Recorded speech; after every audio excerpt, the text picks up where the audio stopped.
Blackouts in the Moscow region, destroyed power plants near Moscow, strikes on Moscow and St. Petersburg, the Moscow and Leningrad regions, strikes on railway hubs and power plants.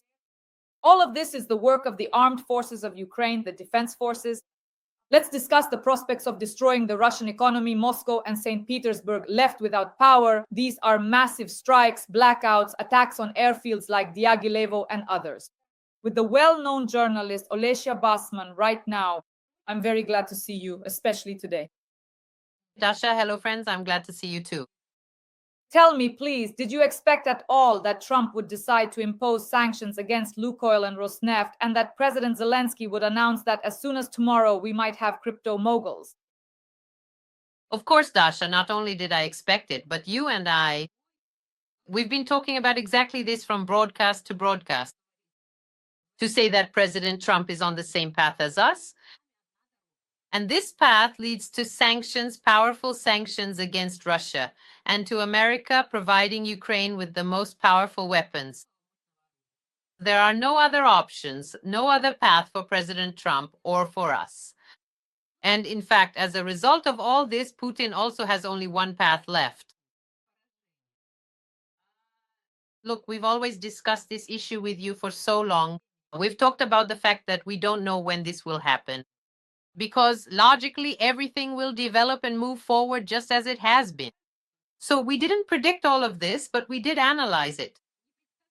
But as for when and how all of this will happen, we are the witnesses. We are living in this historic time. That's why the fact that Donald Trump has now imposed sanctions. By the way, notice that even President Biden didn't introduce such powerful sanctions, because we often say, well, there's Biden and those sanctions and those, he was against Russia. But Trump, I've heard this opinion from many people. Oh, Trump, they say he likes Putin. He feels sorry for Russia. He won't impose sanctions. But just look at what's happening. Biden never imposed such sanctions against Russia. Why are they important? Because Lukoil and Rosneft are two leaders, two giants, two locomotives of the Russian economy, because they are two powerful pillars, the two legs of Russia's oil industry, what it stands on, what supports and drives it. Biden imposed sanctions on companies lower down, the ones that don't have a critical impact on the market, but these two do. These are the two companies that Trump sanctioned. Next, let's break down what's actually happening in this area, because we'll quickly go through this crash course. To wage war, Russia needs money. It gets money from several sources. But the main, the largest, the most critical source of money is energy resources, the oil and gas sector. And it's precisely this sector that Trump has already started targeting. He's not going to target it. He's already started. What is he doing? Let's analyze what's happening. Well, first of all, it all started with Ukraine strikes, and we understand that these are not just Ukraine strikes, but are carried out entirely in coordination with the help of our Western partners. Deep inside Russia, targeting energy facilities. As a result, the so-called world's gas station, as everyone calls Russia, stopped being one in just a few days, and there were even huge lines for gasoline. Next, we see that all across Europe, here and there, strange things are happening to facilities that deal with Russian oil or gas.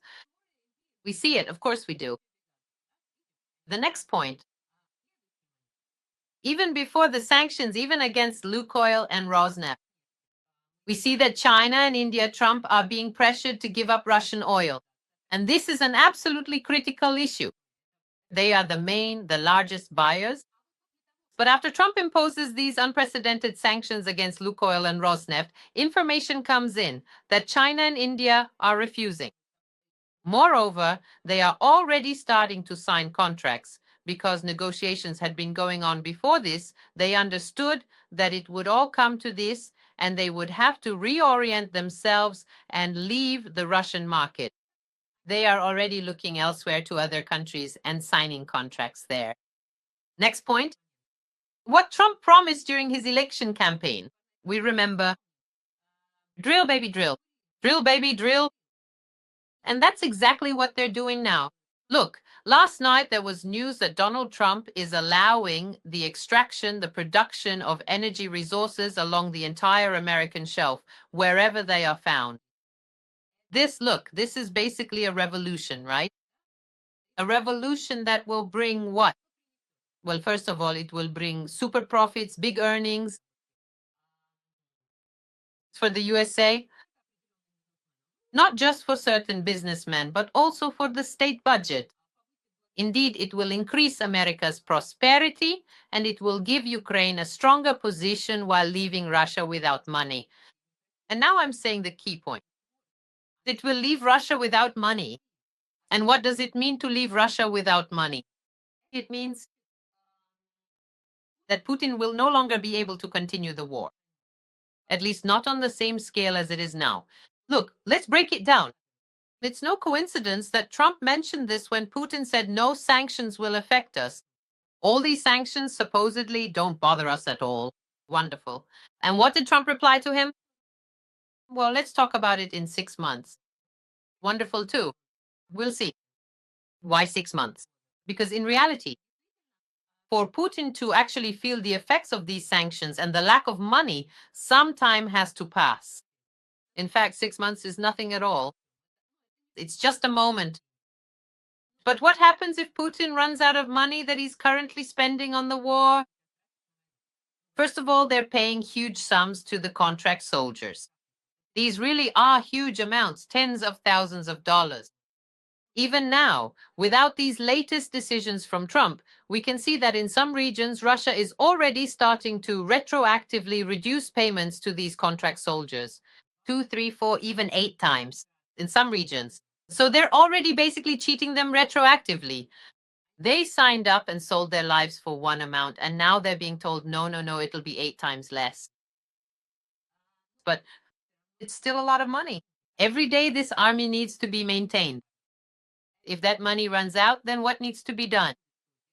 Stop paying altogether, transfer everyone from contracts, in essence, mobilize them, and then to get new cannon fodder, you have to announce a general mass mobilization.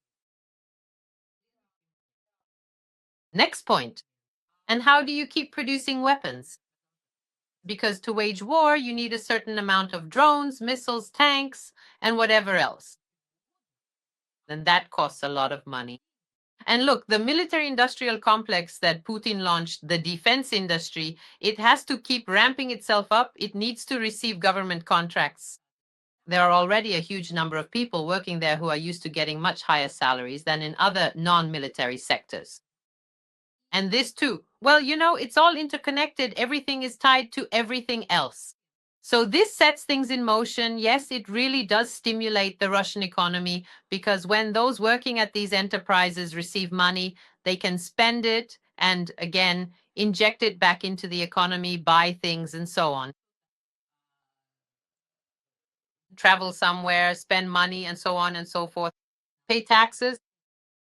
When this doesn't happen, everything stops. When this doesn't happen, the front comes to a halt. When this doesn't happen, the enterprise stops operating. When this doesn't happen, the enterprise goes bankrupt. Loans stop being issued and food riots begin. And here, this is already quite literal. Because in order to keep living, to keep functioning, and especially to wage war, you need to get money from somewhere. And here, Putin is faced with a choice. But frankly, the choice is not great. So where do you get the money? Well, if this main oil and gas flow stops, then there's the simplest way, just like in Soviet times.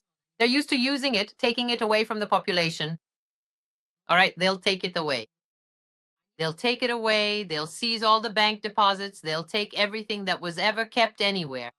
We remember how everything our parents had in their savings books just vanished back in those days. And nothing happened. The state robbed everyone. And what did anyone do about it? Who went to jail for that? When someone steals a wallet on a bus, the thief might get caught and end up in jail. But here, on a national scale, everyone was robbed. Theft. When people saved up their whole lives, the theft was just unbelievable. Not only did no one go to jail, but they ended up in presidential chairs, in prime minister's seats, and so on. So in fact, everything happened the other way around. Right now, it's the same situation.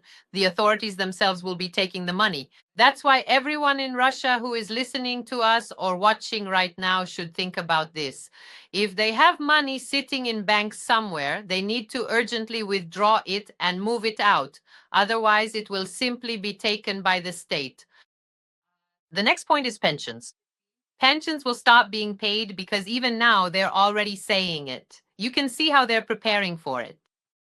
Like, what's the point? First of all, they want to raise the retirement age so that retiring basically means going straight to the grave. So they don't have to feed these pensioners anymore. So they'll do that. But as a last resort, Putin will consider taking money from his own oligarchs. Like, you supported us back in the day when you got rich. Basically, you took all this from the state, right? You got fat off of it. That's enough. Come on, give it back. And here I have a big question. Which of the oligarchs would actually want to give back that money, which they've long considered their own? But look, basically, that's the prospect.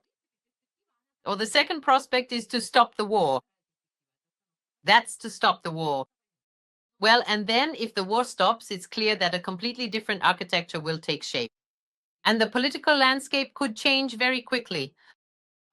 And here, for Putin to lead this process, he would have to explain it. That is, he would have to fully activate the propaganda machine and turn everything around in a different way.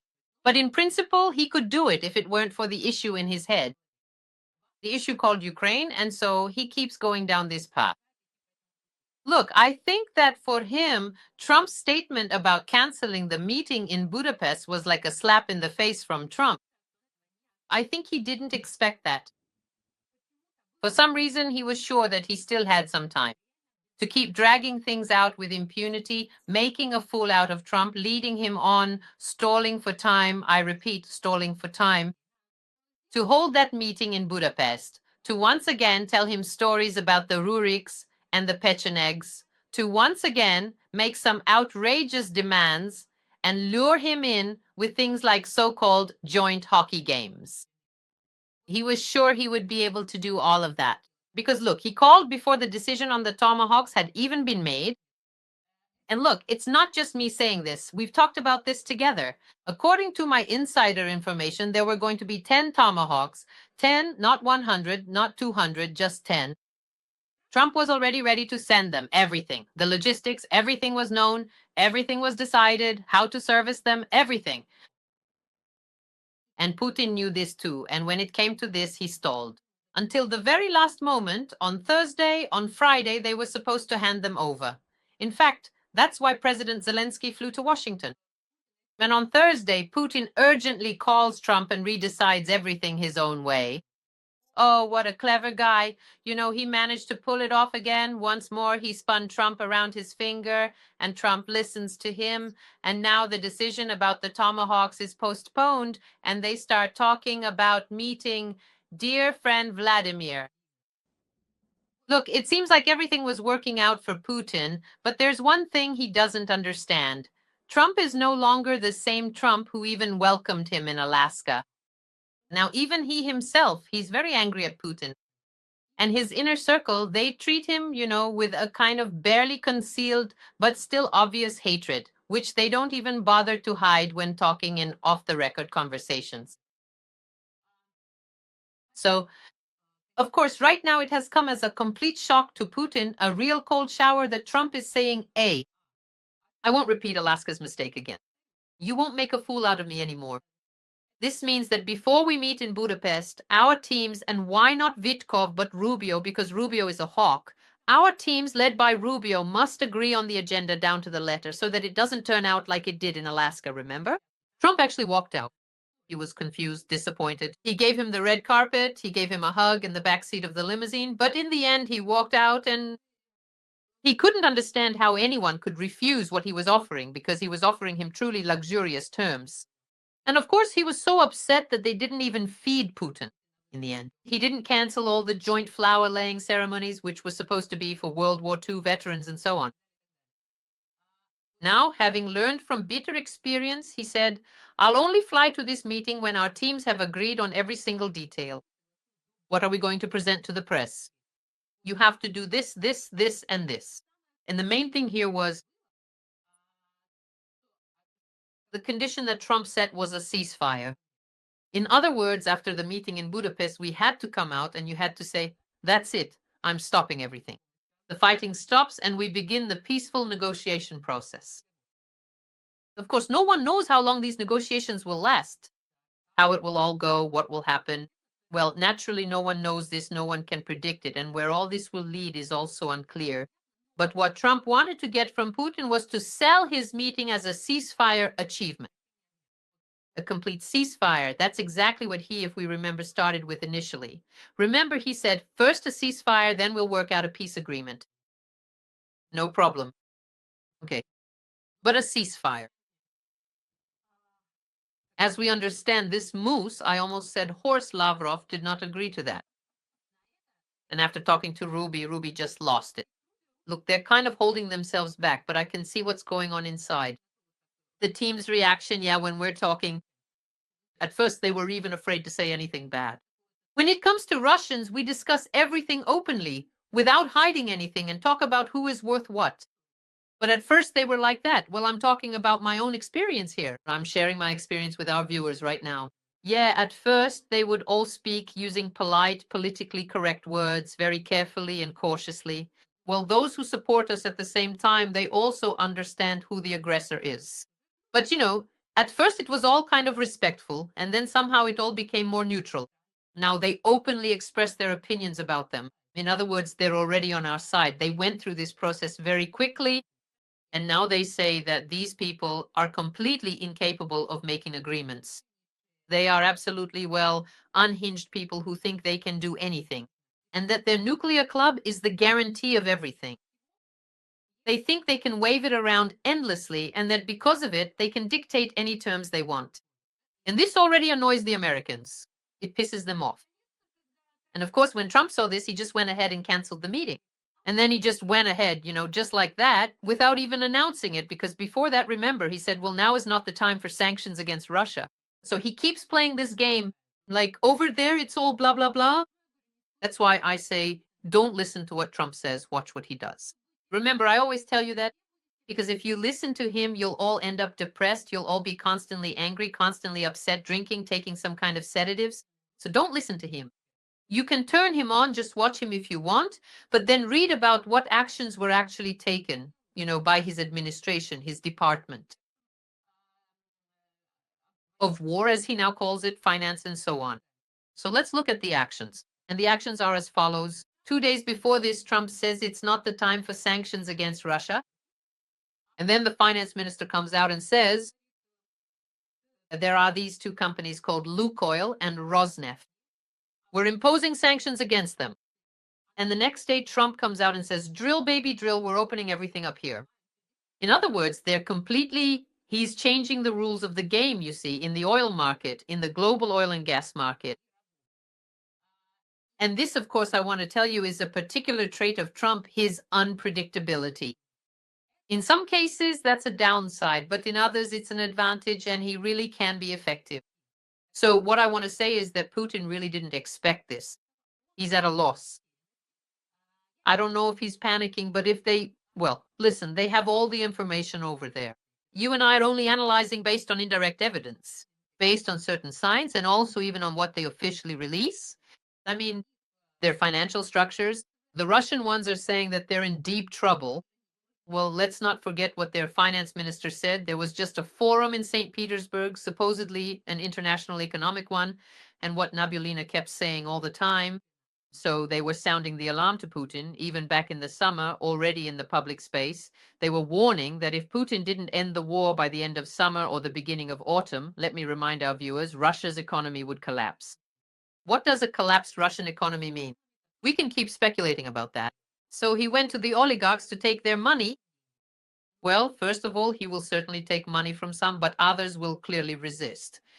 In other words, within the country, he himself will provoke the creation of an opposition that will fund certain generals, whether they're unhinged or not, some liberals who will immediately appear. Look, the fact that right now we don't see a single liberal voice inside Russia actually means nothing if you know Russian history.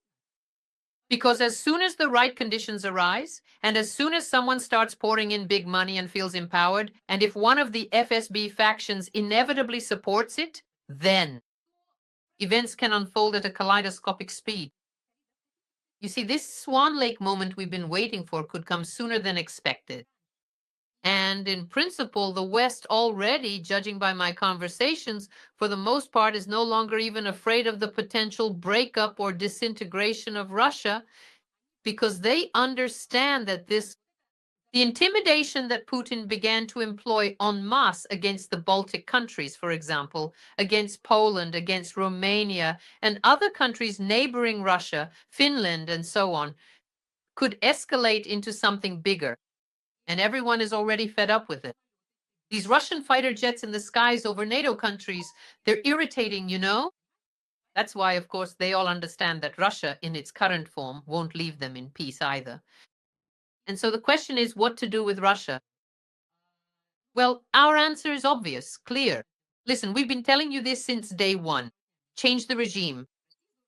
The regime in Russia must change so that Russia stops being a threat to national security, to the whole world, in fact. And ideally, if things go well, Russia should break up into several countries, into separate, different states.